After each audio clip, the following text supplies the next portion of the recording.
Hey y'all, it's Betsy with Happily Ever After, etc. and welcome back to another garden video.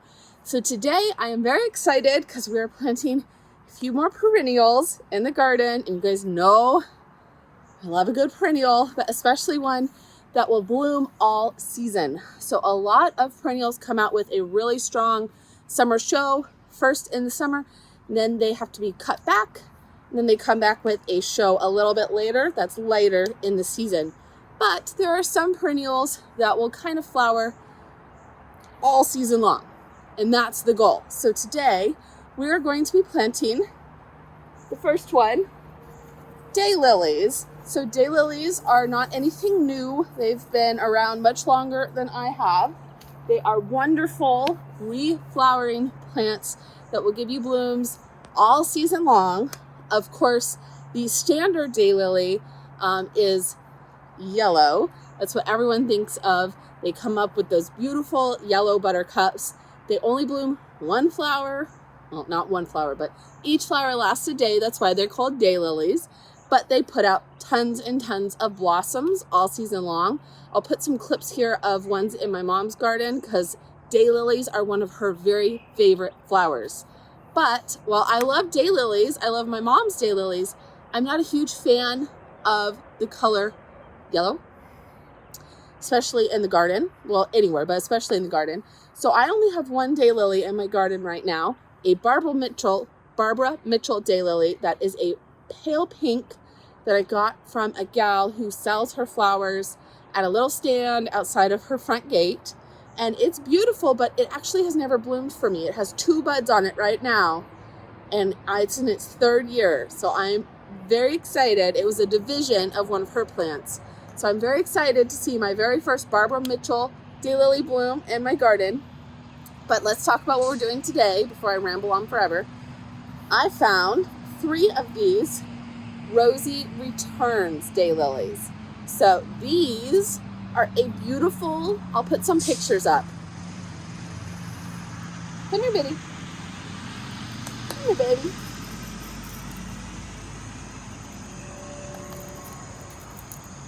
These are a beautiful mauve Rosy Returns color with a fun little darker maroon kind of stripe and then a yellow throat. They should be beautiful. They should bloom all summer long. You can deadhead them to keep them prettier or to keep the blooms going, but they will continue to bloom if they love their spot all season. They do like full sun, so we're going to put them right here. This is a spot where I just transplanted a dead hydrangea. I planted it down in the shade because I have tried a hydrangea twice here, and both times it just would not live. This is obviously too much sun for it, and so should be perfect for daylilies. And I'm really excited to get these in the ground. These specific ones grow 12 to 14 high, so they are shorter daylilies, and they need to be placed 10 to 12 inches apart. As with all perennials, if they outgrow their spot, you can divide them and put them other places in the garden. So hopefully in a couple years, I will be able to divide these and add them in other sections of the garden, similar to my Barbara Mitchell. But after we plant these, we are going to pop over behind the tree where I have a butterfly bush to plant. I already have 4 butterfly bushes in my garden. I love them, and I'm always adding as many plants as I can that pollinators like, specifically, not just me, but pollinators. And butterfly bushes it's right in the name. They are great for that. This is a pink one. It is not branded. I got it from Walmart, but it looks great. It was right off the rack. They hadn't had a chance to even water them yet. And it says it gets 2 by 3. So it is a smaller bush. And I'm going to tuck it in next to my oak leaf hydrangea where I have a big open space. So daylilies, butterfly bush, and then we will see, I have some homestead verbena that I think I'm going to section off because it has spread its way out, and if I have time, I am going to divide that and pop it over by the butterfly bush as well. But the main goal of today's video is to plant these daylilies. I'm so excited about them. So let's get started.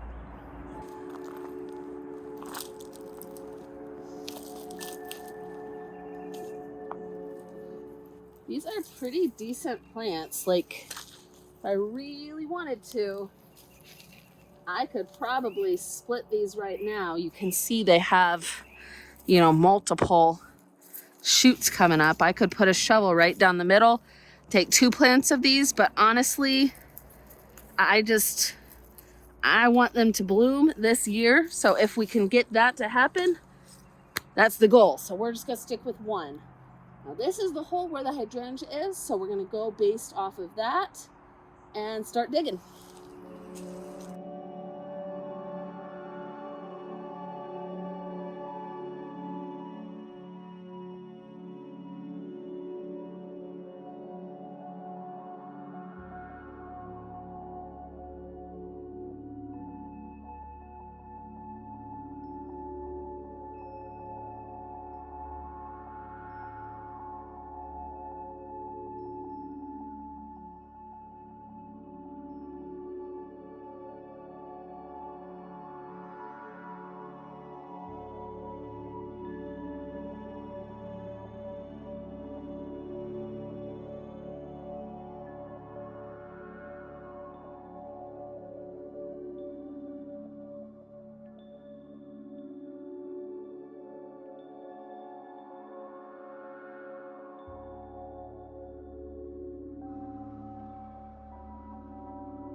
All right, we need to water those in, but I really like this texture here. I don't have anything in this bed besides the agapanthus with those long, skinny leaves. So I cannot wait for these to bloom.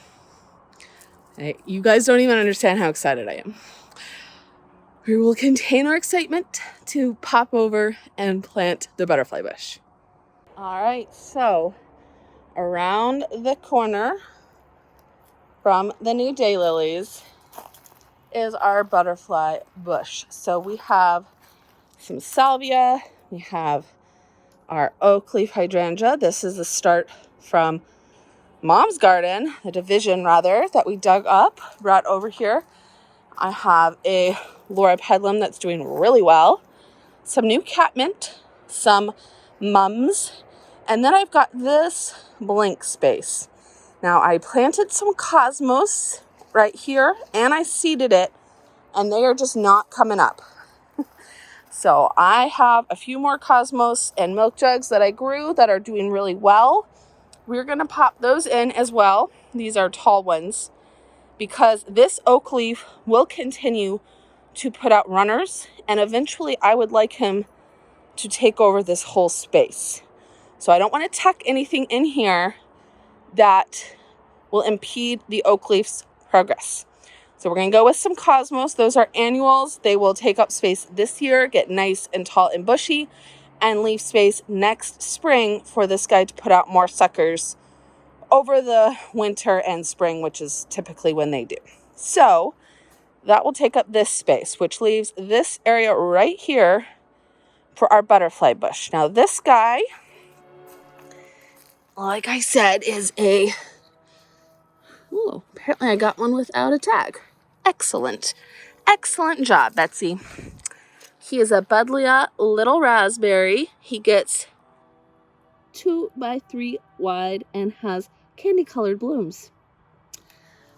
He is the exact same brand, if I had the tag I could show you, as the 2 over in front of my house. And those have light bluish purple kind of periwinkle blooms. And I first saw these, they had the periwinkle, they had a light pink, they had a white, and I first saw the white and I was like, oh my God, I don't have white. And then I saw these, and they are just so hot pink. Now I have 2 butterfly bushes in addition to the periwinkle ones down here. In front of the shed, I have one here and one here. These are the Pugster Pink Proven Winners Pugster Pinker. I will put a picture up on the screen. And they are more of a lighter pink than this hot pink. They also have huge blooms. And so I could have tucked in the white one here. I really wanted the white. But with the white oak leaf hydrangea and the white mums, the pink is just striking. So we've got catmint that is this light purpley pink. We've got the Super Tunia Vista bubblegum, which in my zone usually does come back. And then we've got some annual daisies. So this should be a really fun pop of pink here that we don't have anything else pink in this area. We have the alyssum that's white. We have salvia that's blue and white. This Joaquin iris that is white. And I'm going to put some either white or purple coneflowers here. And then the purple wisteria. So we don't have anything else that's hot pink right here. You know your girl loves hot pink. So I'm thinking right here would be nice. The catmint will get nice and big here. The butterfly bush will get nice and big here.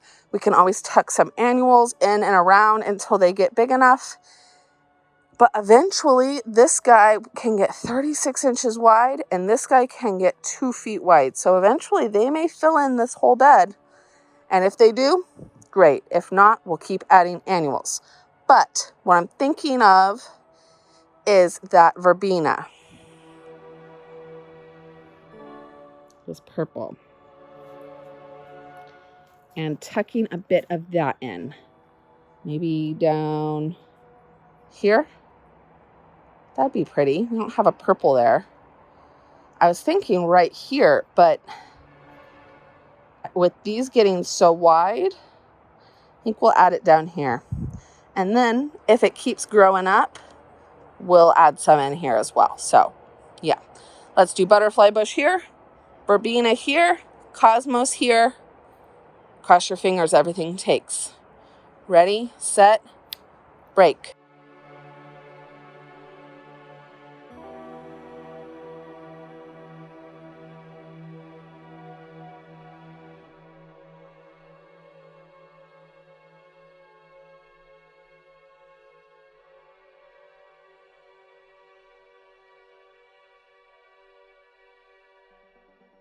All right, so I got everything planted. The cosmos, the butterfly bush. I'm going to skip the homestead verbena today, that pretty purple that's over here. I don't think there's quite enough room, since it's a perennial, as well as the butterfly bush and the catmint, to go here. And while I was going to put it down here, I think that petunia is going to get too big. So I'm going to put it somewhere else, and I'm not going to worry about it today. As you can hear, it is time for the water in this bed to go off. And right on the other side of this oak leaf hydrangea, there is a little bit of a leak that I have tried fixing like 6 times. Still hates me. So I'm going to go ahead and take a break while this is watering. And I will see y'all in the next video. I'm really excited that I got the daylilies and the butterfly bush in. I am hoping beyond hope that the butterfly bush makes it, because it had very little roots for such a big plant with blooms on it. The 2 I have in front of the house are fine. I am filthy. So cross your fingers. I will have it watered in, and hopefully it'll be fine. See y'all in the next video. Bye.